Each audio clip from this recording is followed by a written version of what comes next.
ഇസ്രായേലിലെ ഏറ്റവും വലിയ വിമാനത്താവളം ലക്ഷ്യമിട്ട് ഹൂത്തികൾ വീണ്ടും ആക്രമണം നടത്തിയതായുള്ള റിപ്പോർട്ടുകളാണ് പുറത്തുവരുന്നത്. തെല്ലവീവിലെ ബെൻഗൂരിയൻ വിമാനത്താവളമാണ് ഹൂത്തികൾ വീണ്ടും ആക്രമിച്ചിരിക്കുന്നത്. ഹൈപ്പർസോണിക് ബാലിസ്റ്റിക് മിസൈൽ ഉപയോഗിച്ചായിരുന്നു ആക്രമണം. ഹൂത്തി സൈനിക വക്താവ് യഹിയ സാരിയാണ് ഇക്കാര്യം അറിയിച്ചത്. ഇക്കഴിഞ്ഞ മെയ് 4-ലാണ് ഇസ്രായേലിനെ ഞെട്ടിച്ച് അതേ വിമാനത്താവളത്തിന് നേരെ വൻ മിസൈൽ ആക്രമണം ഹൂത്തികൾ നടത്തിയത്. കഴിഞ്ഞ ബുധനാഴ്ചയാണ് രണ്ടാമത്തെ ആക്രമണം നടന്നത്. മിസൈൽ ആക്രമണം ലക്ഷ്യം കൈവരിച്ചെന്ന് യഹിയ സാരി വാർത്താക്കുറിപ്പിൽ അവകാശപ്പെട്ടിരുന്നു. 24 മണിക്കൂറിനിടെ വിമാനത്താവളം ലക്ഷ്യമാക്കിയുള്ള മൂന്നാമത്തെ ആക്രമണമെന്നാണ് അദ്ദേഹം അറിയിച്ചത്. ആക്രമണത്തെ തുടർന്ന് ഇസ്രായേലികൾ ബോംബ് ഷെൽട്ടറുകളിൽ അഭയം തേടിയിരിക്കുകയാണ്. വിമാനത്താവളത്തിൽ നിന്നുള്ള വ്യോമഗതാഗതം 1 മണിക്കൂറോളം നിർത്തിവെച്ചതായും വാർത്താക്കുറിപ്പിൽ അദ്ദേഹം അവകാശപ്പെട്ടിരുന്നു. നേരത്തെ സുൽഫിക്കർ ബാലിസ്റ്റിക് മിസൈലാണ് ആക്രമണത്തിന് ഉപയോഗിച്ചിരുന്നതെന്നാണ് യഹിയ സാരി പറയുന്നത്. ഗസ മുനമ്പിലെ നെഞ്ചുറപ്പുള്ള ജനങ്ങൾക്കെതിരായ ആക്രമണം അവസാനിപ്പിക്കാൻ വേണ്ടിയാണ് നടപടി. ആക്രമണം അവസാനിപ്പിക്കുകയും ഗസയ്ക്ക് നേരെയുള്ള ഉപരോധം പിൻവലിക്കുകയും ചെയ്യുന്നതുവരെ ഓപ്പറേഷൻ തുടരുമെന്നും അദ്ദേഹം മുന്നറിയിപ്പ് നൽകിയിട്ടുണ്ട്. ചൊവ്വാഴ്ച രാത്രി ഉണ്ടായ മിസൈൽ ആക്രമണത്തിൽ 2 സ്ത്രീകൾക്ക് പരിക്കേറ്റതായി ടൈംസ് ഓഫ് ഇസ്രായേൽ റിപ്പോർട്ട് ചെയ്തിരുന്നു. വിവിധ ഇസ്രായേൽ നഗരങ്ങളിൽ പൗരന്മാരുടെ ഫോണുകളിലേക്ക് അപായ സന്ദേശങ്ങൾ ലഭിച്ചിരുന്നുവെന്ന് ഇസ്രായേൽ മാധ്യമങ്ങൾ സ്ഥിരീകരിക്കുകയും ചെയ്തിട്ടുണ്ട്. ഷെൽട്ടറുകളിലേക്ക് മാറാൻ നിർദ്ദേശിക്കുന്ന മെസ്സേജ് ആയിരുന്നു ആളുകൾക്ക് ലഭിച്ചത്.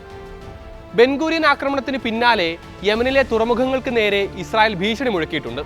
അൽ ഹുദൈദ, സെലീഫ്, റാസീസ എന്നീ തുറമുഖങ്ങൾ ഒഴിയാനാണ് മുന്നറിയിപ്പ്. യമനിൽ നിന്നുള്ള മിസൈലുകൾ വ്യോമ പ്രതിരോധ സംവിധാനങ്ങൾ തകർത്തതായി നേരത്തെ ഇസ്രായേൽ സൈന്യം തന്നെ പറഞ്ഞിരുന്നു. അതിനു പിന്നാലെയാണ് ഇസ്രായേൽ ഡിഫൻസ് ഫോഴ്സിന്റെ മുന്നറിയിപ്പ് കൂടി പുറത്തുവരുന്നത്.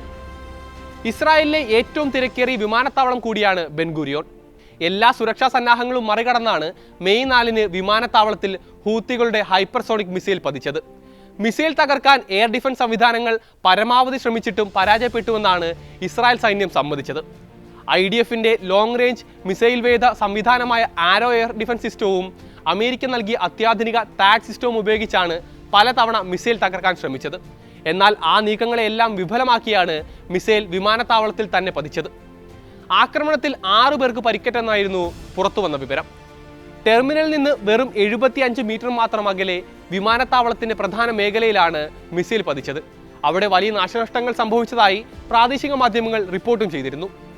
ആകാശത്ത് നിന്ന് മിസൈൽ പതിക്കുന്നതിന്റെയും കറുത്ത പുക ഉയരുന്നതിന്റെയും വീഡിയോ ദൃശ്യങ്ങളും ആയിടെ പുറത്തു വന്നിരുന്നു. മിസൈൽ പതിച്ച സ്ഥലത്ത് 25 മീറ്ററോളം ആഴത്തിൽ വൻ ഗർത്തം രൂപപ്പെട്ടതായി റിപ്പോർട്ടുകൾ ഉണ്ടായിരുന്നു. സംഭവത്തിന് പിന്നാലെ വിമാനത്താവളം അടച്ചിടുകയും ഏതാനും മണിക്കൂറുകൾ പ്രവർത്തനം നിർത്തിവെക്കുകയും ചെയ്തിരുന്നു. ഇസ്രായേലിൽ ഏറ്റവും വലിയ സുരക്ഷാ സന്നാഹങ്ങളുള്ള നഗരമാണ് തെല്ലവീവ്. അങ്ങനെയുള്ള നഗരത്തിലെ തന്ത്രപ്രധാനമായ സ്ഥലമാണ് ഹൂത്തികൾ ആക്രമിച്ചിരിക്കുന്നത്. അതും അത്യാധുനിക 2 എയർ ഡിഫൻസ് സംവിധാനങ്ങളെയും പരാജയപ്പെടുത്തിക്കൊണ്ട്. വൻ സുരക്ഷാ വീഴ്ചയാണ് സംഭവിച്ചിരിക്കുന്നതെന്നാണ് ഇസ്രായേൽ മാധ്യമങ്ങൾ റിപ്പോർട്ട് ചെയ്യുന്നത്.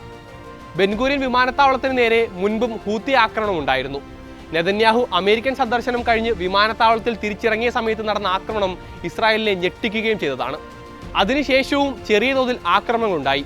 എന്നാൽ വ്യോമാക്രമണത്തിൽ വലിയ നാശനഷ്ടങ്ങൾ ഉണ്ടായത് മെയ് 4 ആക്രമണത്തിലാണ്.